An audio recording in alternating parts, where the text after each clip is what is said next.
Many people around the world live in conditions that are considered to be oppressive.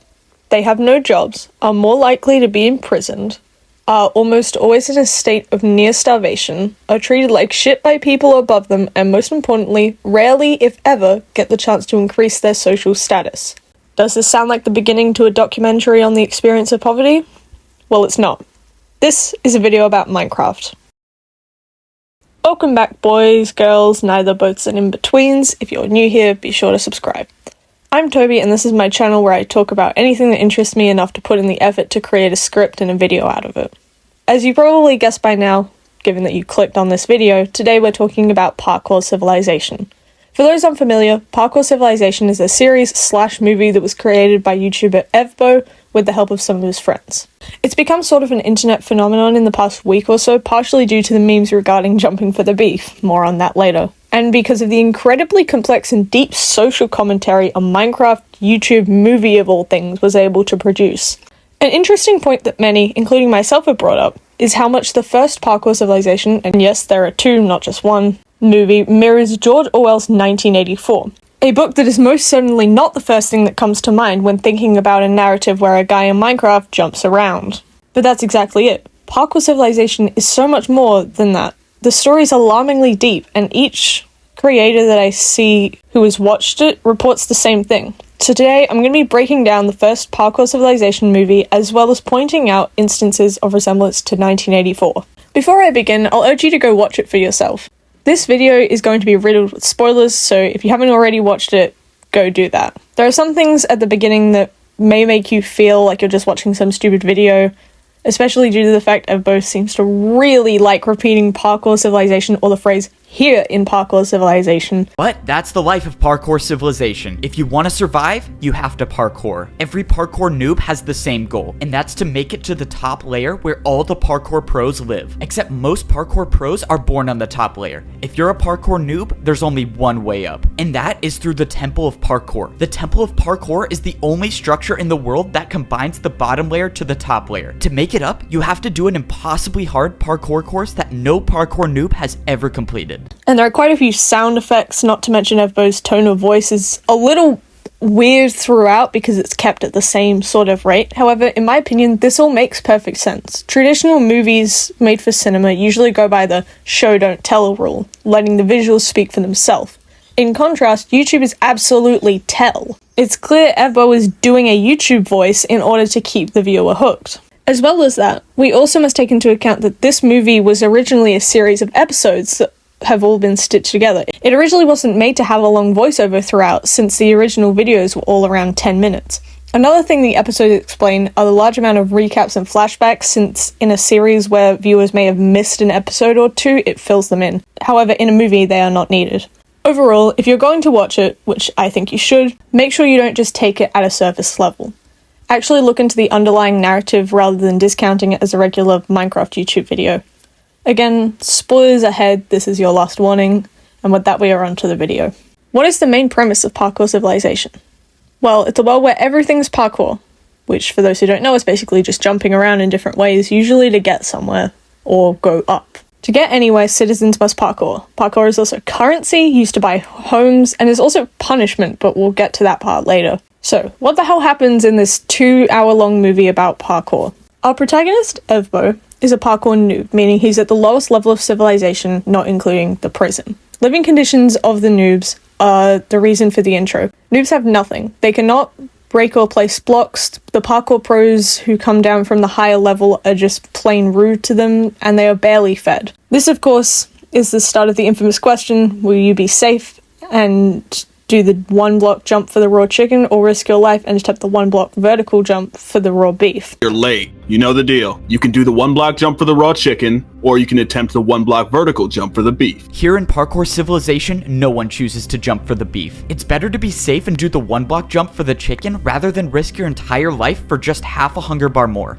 In this world, risk equals reward, as Minecraft beef allows the player 1 extra hunger bar, keeping them further from starvation. The issue is, a parkour noob would rarely need more energy since they are confined to a specific area. That is, unless their aim is to complete the course to become a pro, something no one until our protagonist was able to do. So far, the social commentary is minimal, but just wait.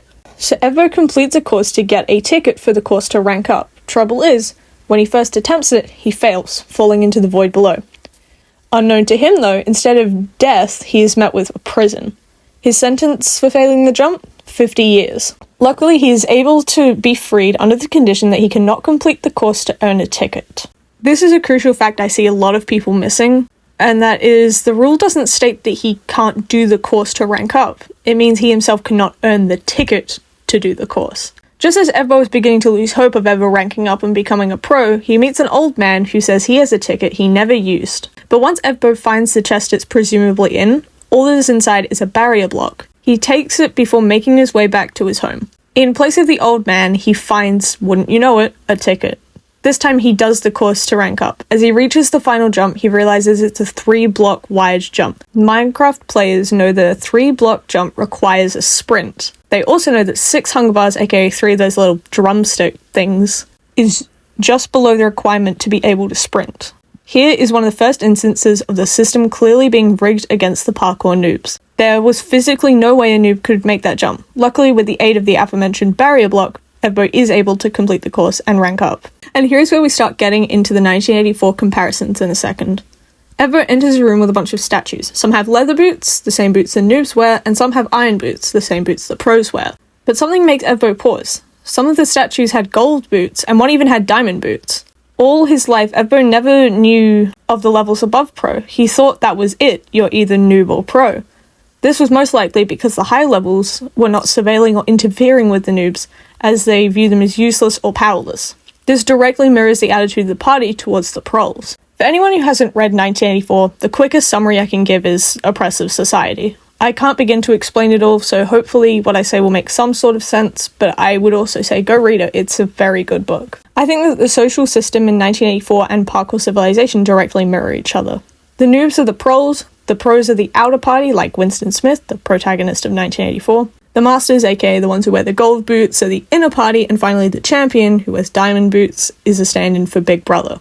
We later find out that the pros are effectively just the working class. They are given daily tasks and in return are rewarded with parkour practice. It's funny how our point of view changes. The viewers, as well as Evbo himself, once believed that the pros were living the good life. While their quality of life is certainly miles better than noobs, they're still just workers. Another part relating back to 1984 is the fact that they are both constantly surveilled. Now Evbo is on the same layer that Winston would be on. The similarities are much clearer. Evbo decides to skip a day of work. There's no rule saying that he can't, after all.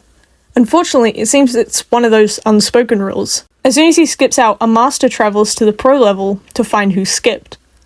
This is similar to how Big Brother, and by extension the party, specifically the inner party, see all, and as stated before, also do not have as much surveillance on the proles, just like how the noobs weren't made to work. Once the master discovers who skipped work, he challenges Evbo to a parkour battle.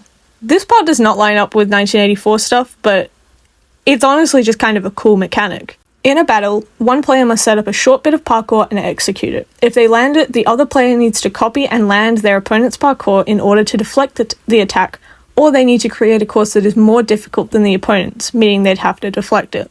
Missing a jump causes damage to be dealt, and I'm fairly sure these are to the death, despite the fact that most often the losing party, usually not Evbo, will just yield, and since Evbo is almost never looking for a fight, he lets them go, of course. After this battle, the master gives Evbo a totem of undying, saying he'll need it in one of the jumps in the course to rank up to become a parkour master.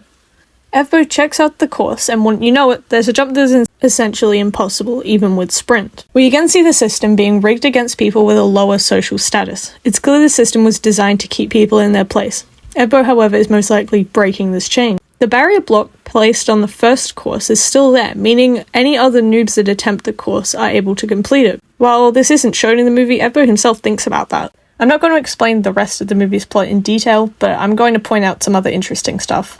At one point, once on the master level, Evbo discovers a room where Siwat, another master, who actually becomes a bit more important in the second movie, has a machine that implants a base memory into every player before testing their parkour and placing them in a level. This is how everyone is given their social status. Evbo himself has this memory of him and Siwat in the past before Parkour Civilization and is confused when he finds out it was all made up.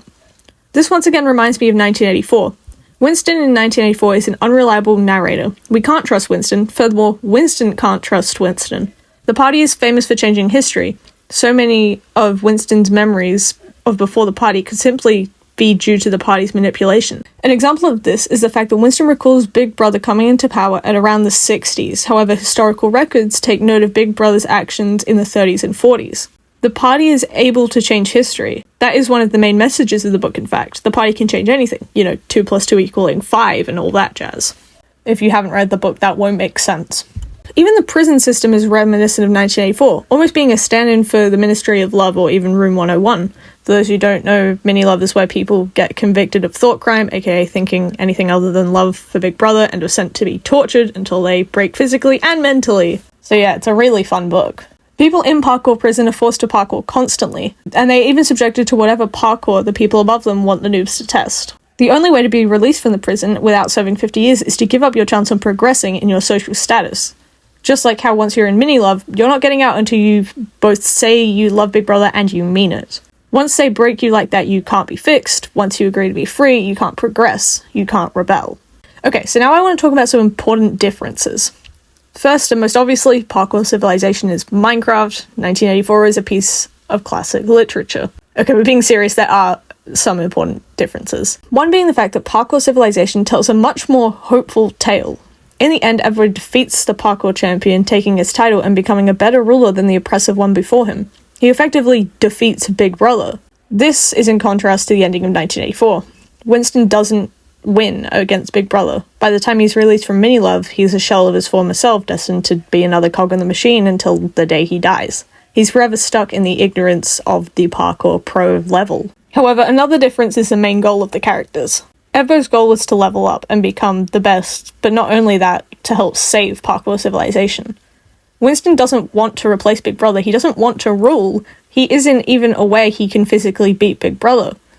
Because he can't. Instead, Winston and Julia are able to metaphorically beat Big Brother, even if only for a short period of time due to their ongoing thought crime and of rebelling against the party, and not following Big Brother blindly. Winston Smith and Ebbo are clearly very different characters, not only in their narrative and their attitudes, but also due to the fact that Winston didn't start on the lowest level. He's not a prole, but rather a member of the outer party, aka a pro. And he stays in there for the entirety of the book. Yet these two different characters share such a similar world when it comes to social structure and dynamics that it's difficult not to point it out after consuming both pieces of media. So how do I end this video? Well, in my opinion, Parkour Civilization is much smarter and much more thought out than most would expect from a Minecraft I Survived video. Even the fact that I've been comparing this to a piece of classic literature speaks for itself. So if you haven't watched it, I'd strongly advise you to do so. I'll put links in the description. There is also the second movie that I might make a video on if I feel like it, so let me know if you think I should. As always, discussion is always welcome in the comments, so if I missed anything, or you think I got something wrong, feel free to let me know. I'm just a guy on the internet who makes videos about my interests in my free time, so what do I know? Thanks for watching. Thanks for making it this far in the video. If you liked it, hopefully I'll see you next time.